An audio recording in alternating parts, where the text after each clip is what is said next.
Hey team, welcome back. My name is Mike and this is the channel where you get updates on tech and lifestyle. Today we are going to unbox something from Oppo. This is the Oppo A3. This phone packs a lot of features which promises durability, performance, and great user experience. Now let's see if this lives up to the hype. Let's go. Bye.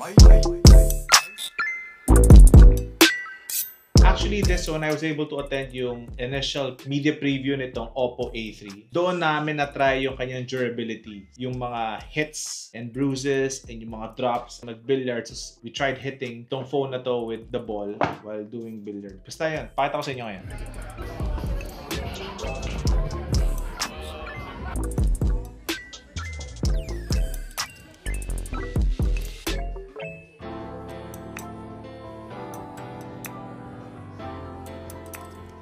Okay, inside the Oppo A3 box, syempre we have the star of the show, the phone itself, and paper. Uy, white. Ganda. Mamaya, check natin.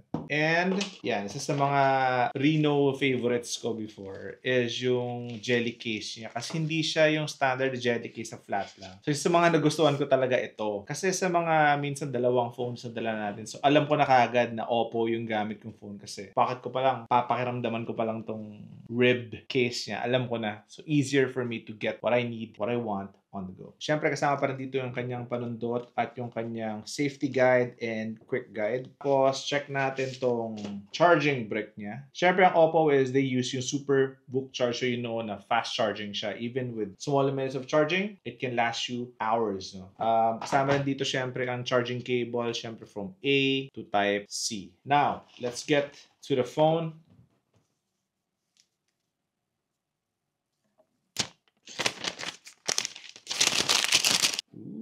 Ito na siya.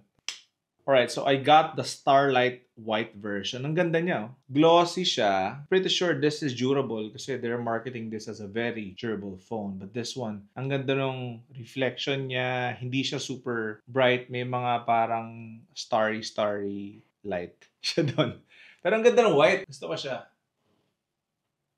Hindi rin siya nagtatago as 4 cameras, but dual camera, tapos isang flash on this side. So, malaki rin siya tignan, ha? Baka maganda yung camera to. So, nakalagay is innovative AI camera.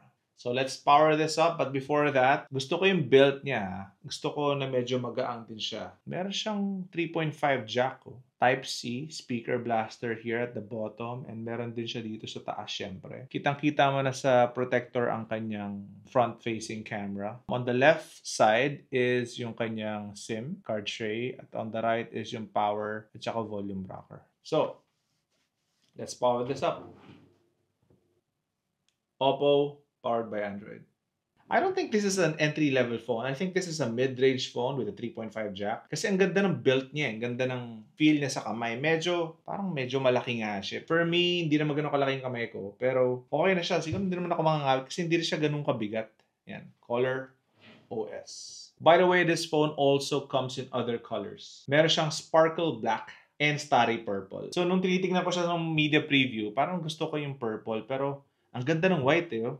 Ang ganda ng white actually. I like it. I like the feel on my hands. Hindi siya ganun ka bulky, hindi siya ganun ka heavy. Surrounding black border niya, medyo may konti sa chin, sa baba. Pero it doesn't really bother me. Hindi rin siya ganun ka laki on the sides and top. Yung mga ganong klase, hindi naman ako nababother talaga. Others, they tend to notice it. But for me, as long as okay yung display at okay yung screen for me, I'm good with that. Okay, so set up ko muna yung phone and I'll get back to you guys.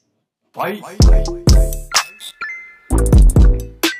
Okay, the worst part is over. Worst part talaga. Pero na-setup ko na rin siya, Color OS, kanyang front. And also, I remove yung slot niya for SIM. Meron siyang slot for external memory. Meron din siyang 2 SIMs na pwedeng ilagay. So, dual SIM plus expanded memory. Very, very nice option for the phone to have. This one is 256 storage and 8 GB RAM. So during the setup pala, marami rin siyang recommended. You're not required to install naman the apps. Pero syempre, meron pa rin siyang mga apps na you're not forced to install. But sometimes if you're setting up kasi wala ka ng choice na kundi mapindot. So stuff like this, no? They want you to use yung app market. I don't see any concern on that. Pero sometimes minsan pa nagmamadali tayo na pipindot lang natin sila na-install natin. May mga recommended tong It's App, Slots, Shopee, Woodnuts, Instagram, Temu, and others, no? Just be careful you guys set up your phone for the first time kasi baka ma-install mo siya. So maganda na, I would recommend you guys to skip it para you guys can install the apps on your phone na gusto nyo. Okay, let's talk about yung phone naman and its durability. One of the standout features ng Oppo A3 is yung kanyang durability. It has military-grade shock and water resistant. Not just water, pero multiple liquid resistant. So it can be coffee, can be soft drinks, can be juice, can be water, anything. No? So maganda na malaman na may ganun siyang resistance kasi for others, if coffee man yan or others or soft drinks or juice, minsan iba na yung effect dito sa phone. So maganda na meron siyang resistance ng this Oppo A3. Perfecto sa mga clumsy like me kasi sometimes yun ang nangyayari sa akin. Either nalalaglag ko siya or nasasplashan ko ng water or sometimes sa sink. Now let's talk about the display. This one has 6.67-inch HD plus LCD panel with a 90Hz refresh rate. First impression ko dito, I didn't think that this is an LCD display or LCD panel kasi very bright at maganda yung contrast ng black at saka some other colors dito sa nakikita ko right now sa phone na to. And I think accurate din naman yung colors niya. Hindi ako scientist pero as far as the eye check, no? Okay naman yung colors niya. Very vibrant naman ang colors nito. Now, where does 90Hz take you? Syempre, yung mga browsing, web browsing, and even watching some videos or animes or series, pwede pa rin dito kasi labas pa rin ang colors niya. Now, let's talk about naman yung performance ng phone nito. Under the hood, we have the Qualcomm Snapdragon 680 4G chipset. It is a very capable chip that can handle most tasks with ease. Syempre, this is paired with 8GB of RAM, so yung multitasking, and other tasks mo sa phone mo, it comes with a breeze na. Kasi pala sa mga na-mention ko, dahil nga medyo shiny at glossy yung likod niya, yung rear niya, nag-leave siya ng mga fingerprint marks no, sa likod. So, I would advise you guys to use the case that comes with it. Let's talk about yung camera naman ng Oppo A3. This one has a main camera of 50 megapixel, a 2 megapixel depth sensor, and a 2 megapixel macro sensor. While yung kanyang front camera naman is 5 megapixel, so perfect pa rin siya for selfies or if you're doing video call. So meron din siyang bokeh feature dun sa camera app niya. Dahil na pag naka-portrait mode ka, so just make sure lang na you're in a well-lit situation or well-lit area. Now, the Oppo A3 packs a 5,100 mAh battery. Now, this can last you a full day without charging with moderate use. But if you're using it the whole day na you're watching YouTube or TikTok or gaming the whole day, syempre, mauubusan siya. Pero huwag kang maglala because it comes with a 33-watt SuperVOOC charger. So, charge and play on the go na. Up to you guys kasi mabilis siya talaga mag-charge. Now, what type of Android does this run? This one runs Android 14 with ColorOS 14.1.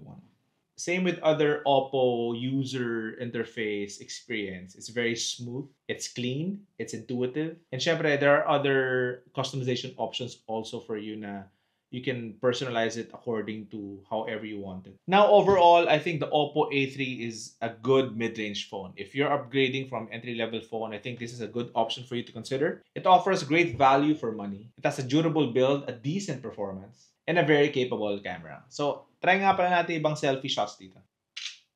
Portrait.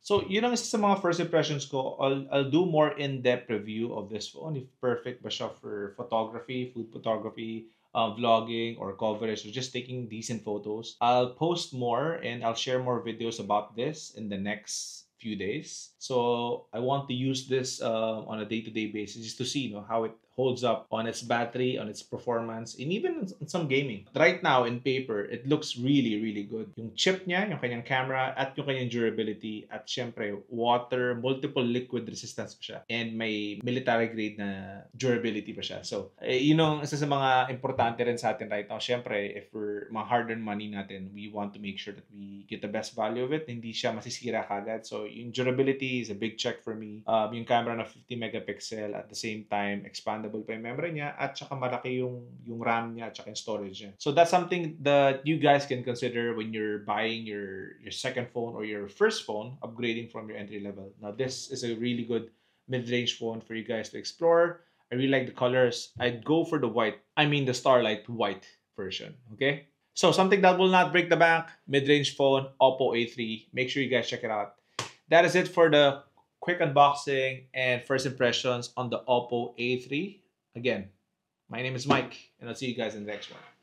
Peace. Bye.